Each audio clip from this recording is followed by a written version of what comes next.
청년 정책을 적극적으로 펼쳐온 익산시의 30대 인구가 최근 반등하면서 관심을 모았는데요. 20대와 40대 인구는 감소했고 지방소멸 관련 지표는 여전히 악화되고 있어 한계가 역력하다는 분석인데 단순 취업이나 주거 지원책만으론 도내 인구 돌려막기를 면하기 어렵다는 지적이 나옵니다. 허연호 기자입니다.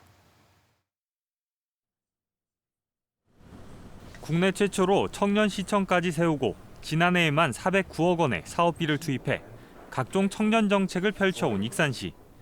2024년부터 30대 인구가 순 증가로 돌아서며 2년 사이 1,100여 명이 늘어나는 성과를 거뒀습니다.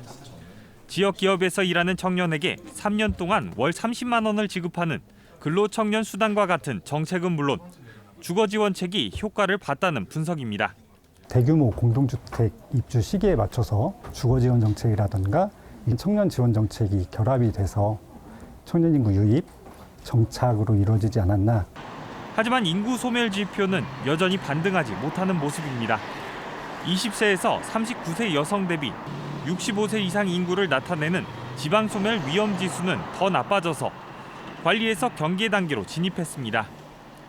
4명 중 1명이 노인일 정도로 노령화가 급격히 진행되고 있는 데다 주거 지원책과 밀접한 30대와 달리 20대는 전년 대비 5%, 40대 인구는 2.7%가 줄어드는 등 감소세가 여전하기 때문입니다.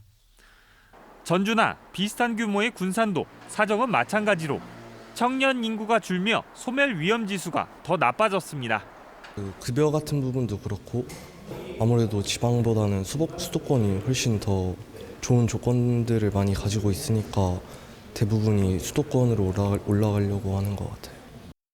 익산의 경우 전주나 완주 등 도내 시군에서 1,290명이 순 유입된 반면 수도권 등 타 시도로 858명이 빠져나간 점을 감안하면 결국 인구 돌려막기에 지나지 않는다는 지적을 면키 어려운 상황입니다.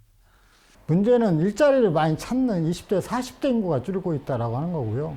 사업장의 임금 수준이 열악하기 때문에 상대적으로 높은 지역으로 떠날 수밖에 없는.